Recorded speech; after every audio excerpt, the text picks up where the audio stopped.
कॉमेड निवेदन कर रहे हैं आपसे इस मंच के थ्रू, तो कम से कम इतनी बात उनकी रखनी चाहिए। और यहां यह बात समझनी चाहिए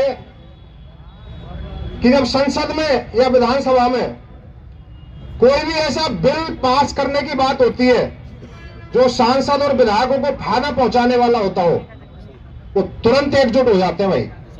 और वैसे हम टीवी पर और उन पर देखते रहते हैं, खूब लात घूसे जूते फेंकाई होती है, सब कुछ होता है उनके, खूब देखते हैं हम। लेकिन जैसे ही उनके अगर वेतन भत्ते बढ़ाने का बिल आएगा, एक मत से पास, बिल्कुल पास, तो हम क्यों नहीं हो सकते हैं? ये संसद हॉल हमारा तो यही है भाई, इसी में आए प्लीज सभी, और एकजुट होके सभी एकजुट होके नारा लगाएं।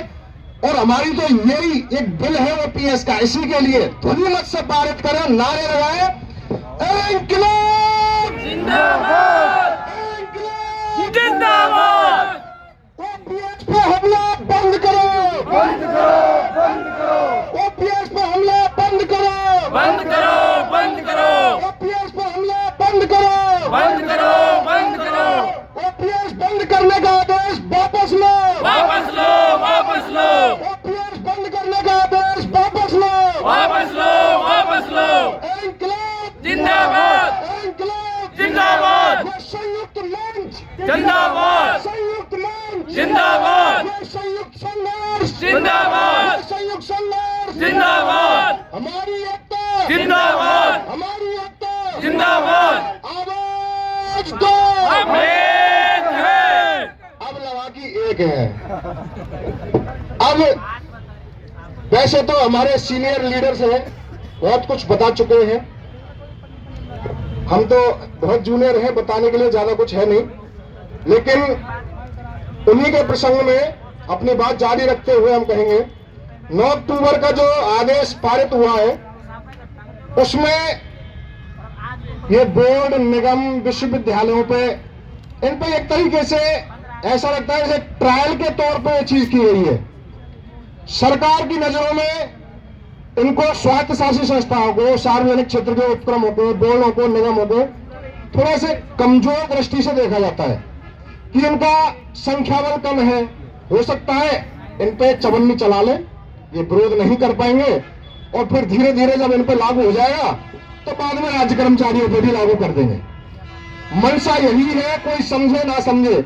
आज राज्य कर्मचारी अगर ये समझ के बैठे हो कि हमारा नंबर शायद नहीं आएगा, ये तो इन पे ही हो रहा है अभी, तो ऐसा कुछ नहीं है। अगर यहाँ पे लागू हो गई और यहाँ से पुरजोर विरोध अगर नहीं हुआ तो अगला नंबर उनका ही है। हालांकि कुछ राज्य कर्मचारियों की इसकी भनक भी है।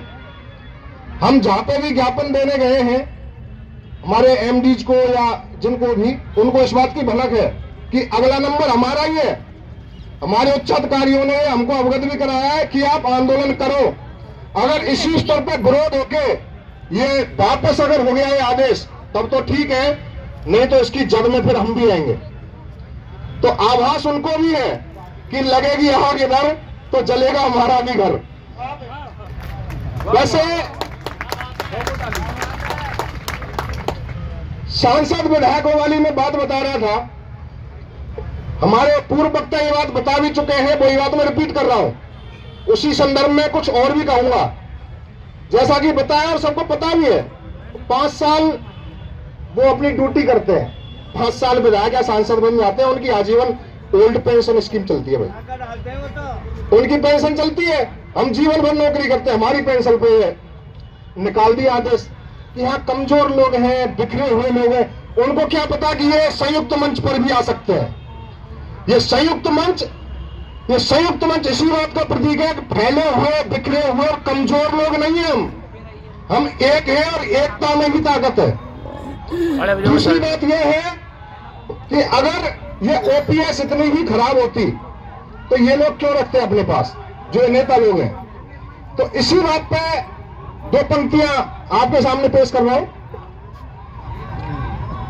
कि इतनी अच्छी होती यदि ये एमपीएस, यूपीएस वगैरह कि इतनी अच्छी होती यदि तो स्वयं ही रख लेते ये नेता लोग, कि इतनी अच्छी होती यदि तो स्वयं भी रख लेते और नई स्कीमों का स्वाद स्वयं चख लेते। अगर इतनी अच्छी होती खुद रख लेते ना, बिल पारित कर लेते। और ऐसी स्कीमों का अब आगाज ना होगा, ऐसी स्कीमों का अब आगाज ना होगा। और ना रखा प्रजा का ख्याल तो फिर ये राज ना होगा। राज ना होगा। प्रजा का ख्याल तो ये राज ना होगा। ये प्रजा है और वो राजा है कि ना रखा प्रजा का ख्याल तो फिर ये राज ना होगा। और इन राजाओं के सर पे फिर वो ताज ना होगा, कि इन राजाओं के सर पे फिर वो ताज ना होगा। इन्हीं शब्दों के साथ एक बार तुम्हें एक नारा और लगवाऊंगा, जोर शोर से लगाना भाई।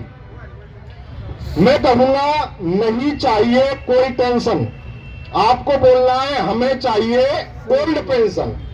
क्या बोलोगे? बिल्कुल कि नहीं चाहिए कोई टेंशन, हमें